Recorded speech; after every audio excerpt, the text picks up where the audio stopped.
Nos dijeron que en España había demasiados universitarios y congelaron el progreso de la universidad pública. Nos dijeron que la educación debía ser esfuerzo y sacrificio, y mientras han llenado el país de máquinas expendedoras de títulos para gente con dinero. Soy Juan Luis Sánchez. Hoy en Un Tema al Día, su título: Gracias, España se llena de universidades privadas.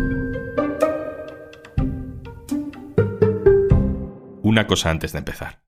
¿Sabías que en el mundo hay más de 120 millones de personas refugiadas y desplazadas a la fuerza? ACNUR les ofrece protección y asistencia humanitaria y apoya a Un Tema al Día para poder seguir dando voz a realidades que muchas veces no son visibles en los medios. En España hay 50 universidades públicas. Algunas tienen siglos de historia, son famosísimas: la Universidad de Salamanca, la Universidad de Santiago de Granada, la de Alcalá de Henares. Otras han ido naciendo con el avance social de nuestro país. La universidad pública fundada más recientemente, la última en nacer, fue la Universidad Politécnica de Cartagena, en Murcia. ¿Sabes en qué año se fundó? 1998. Hace 26 años. Hace 26 años que España no crea ninguna universidad pública. No es tan extraño, seguro que has escuchado en los medios de comunicación en los últimos 20 años, que tenemos demasiadas universidades, que gastamos demasiado en eso, que tenemos demasiados universitarios, que nuestra juventud está demasiado cualificada, sobrecualificada para el mercado laboral. Todo ese discurso fue calando. Y ahora cruza todo ese discurso con otro dato. En los mismos 26 años en los que no se ha creado ninguna universidad pública, se han creado en España 27 universidades privadas. Una por año. Es una tendencia que se va acelerando. Hay 7 universidades más en trámites para conseguir una nueva licencia, 4 de ellas en la Comunidad de Madrid, donde los rectores de las universidades públicas llevan muchos años quejándose amargamente de la falta de financiación. Si se aprueban las licencias pendientes, España tendrá en poco tiempo el mismo número de universidades públicas que privadas. ¿Qué implica todo esto? ¿Qué significa para un país la entrada de la empresa privada en la educación superior? ¿Qué impacto tiene sobre asuntos aparentemente no educativos, como la vivienda o el voto? Daniel Sánchez Caballero, hola. Hola. Daniel Sánchez Caballero es mi compañero del diario.es especializado en educación. Daniel, lo primero que te quiero preguntar es quién está detrás de estas nuevas universidades privadas. Y si les tuviéramos que hacer una radiografía, ¿qué nos saldría?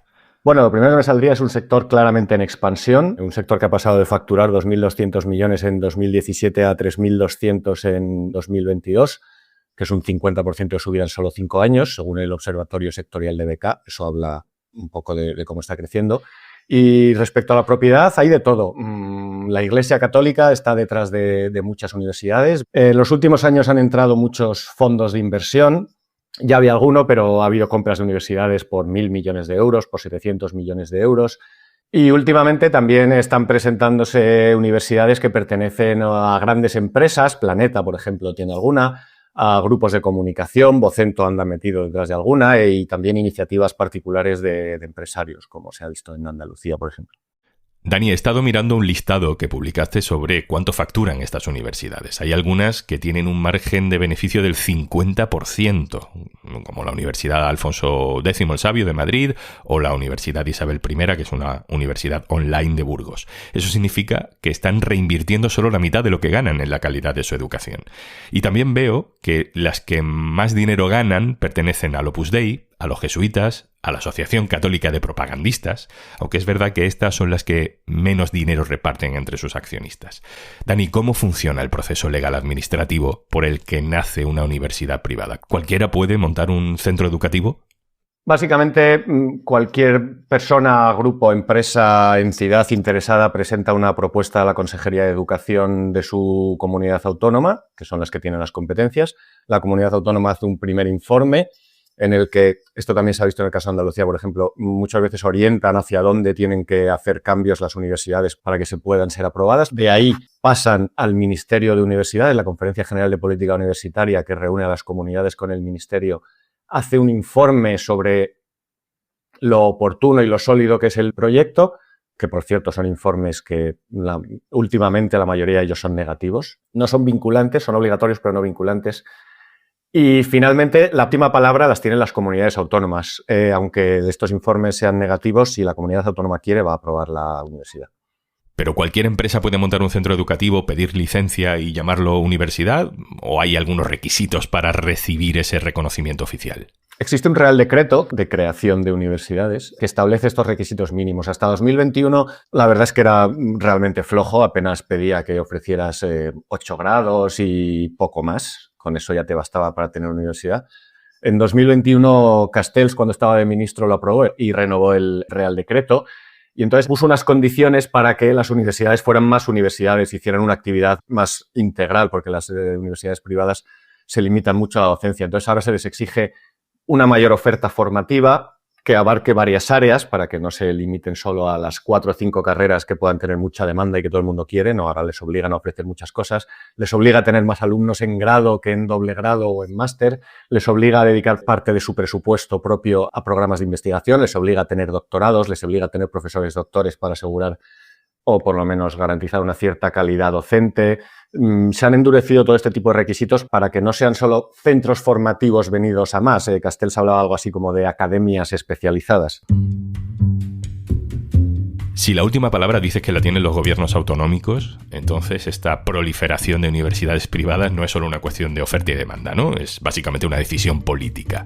¿Hay diferencias en el criterio de las diferentes comunidades?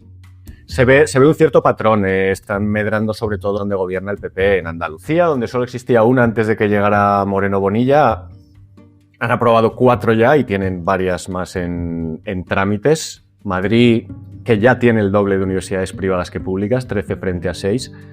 Algunas de ellas se han aprobado con informes en contra y ahora mismo están tramitando otras cuantas que también tienen informes en contra, pero también se van a aprobar. Está pasando lo mismo en Extremadura. Desde que ha llegado el PP es una de las comunidades que no tiene ninguna universidad privada, pero se están tramitando también 4, se van a aprobar algunas próximamente. Galicia casi siempre ha gobernado el PP, pero también se ha creado recientemente una nueva universidad.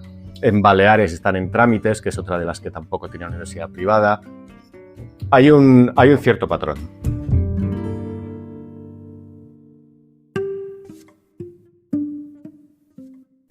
Una de las críticas que se hace a la proliferación de universidades privadas es que está desprestigiando la idea misma de universidad, ¿no? Todos sabemos que los requisitos de entrada pues son como son. Cuando uno paga en una universidad privada, pues está pagando no unas tasas, sino que eres el cliente de un servicio, de un producto, que es la formación, sí, pero que en realidad es finalmente el título universitario. Por eso pagas, ¿no?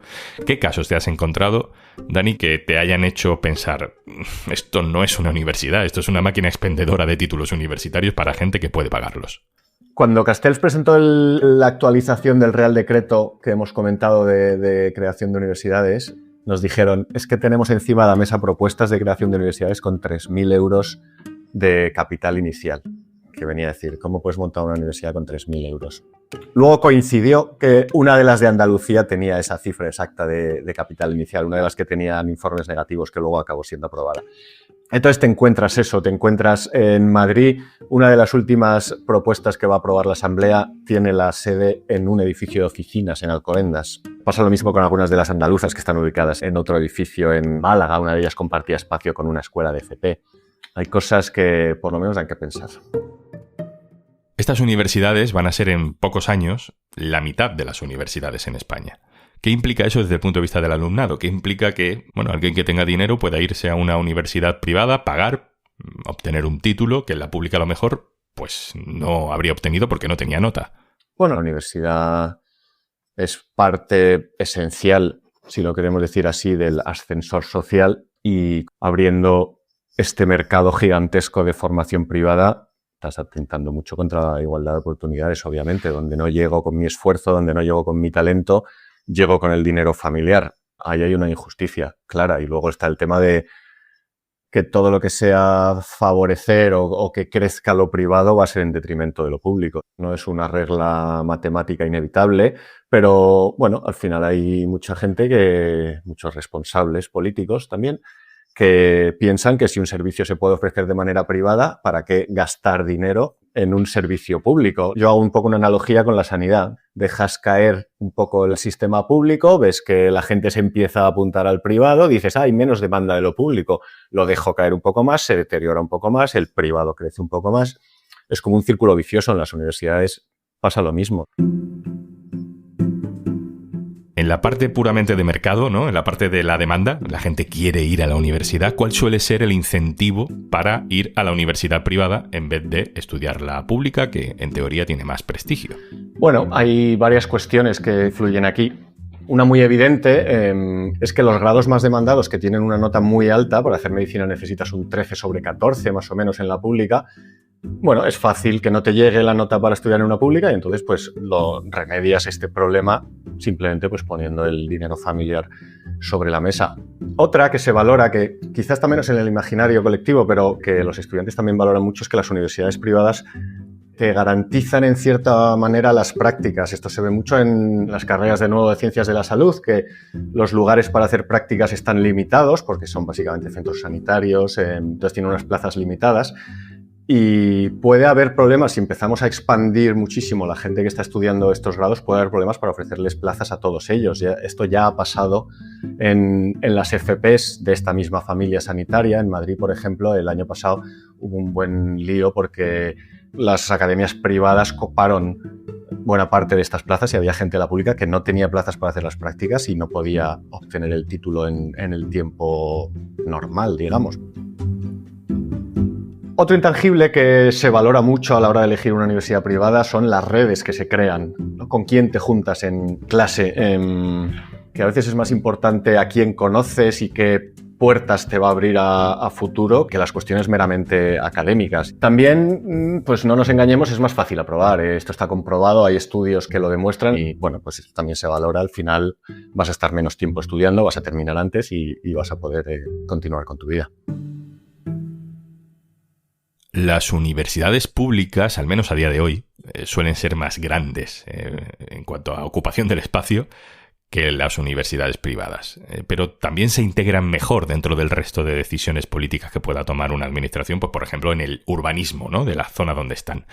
Porque creo, Dani, que hay derivadas que no estamos analizando lo suficiente sobre el impacto que puede tener que de pronto aparezca una universidad privada con su licencia para construir y su licencia para enseñar en una zona de la ciudad que a lo mejor no está preparada, aunque atraiga talento y riqueza y actividad a la zona. Es interesante esto. Hay una fina línea ahí entre ser la principal empresa de tu comunidad autónoma, como le pasa a la UNIR en La Rioja, con lo cual estás generando empleo, actividad económica, se supone haciéndole un bien a tu comunidad, y pasarte de oferta y entonces empezar a generar cuestiones negativas. Eso está pasando ahora, se está viendo mucho, por ejemplo, con el tema de la vivienda.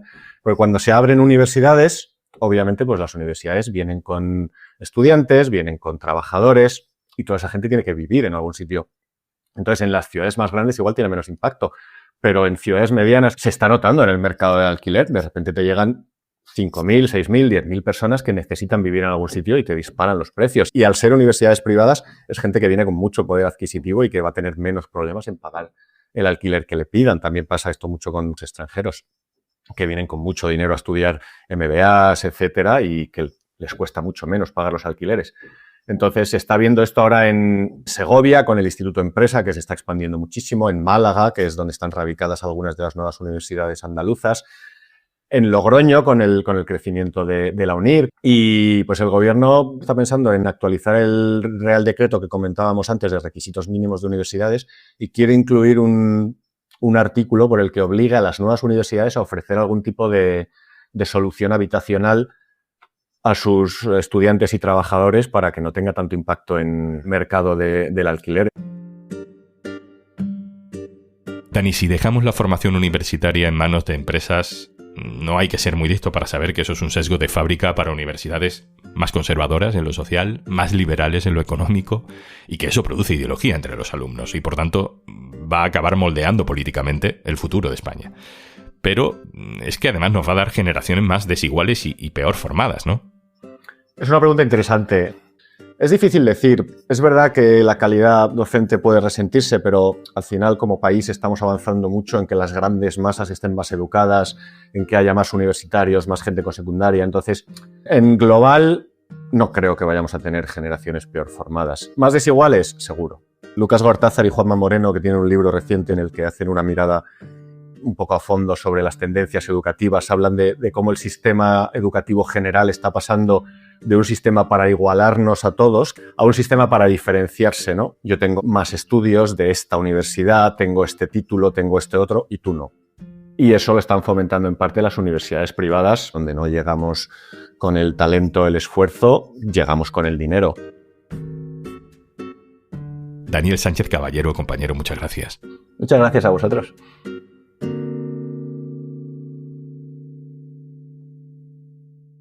Y antes de marcharnos... En el mundo hay más de 120 millones de personas refugiadas y desplazadas que han tenido que huir a causa de la guerra, la violencia y la persecución, el equivalente a la población de Japón. ACNUR, la Agencia de la ONU para los Refugiados, está presente en 137 países, ofreciéndoles asistencia y protección a estos millones de personas que lo han dejado todo atrás. Tú también puedes colaborar en conlosrefugiados.com.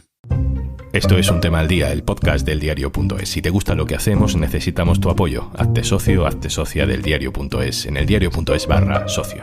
El podcast lo producen Carmen Ibáñez, Marcos García Santonja e Izaskun Pérez. El montaje es de Pedro Nogales.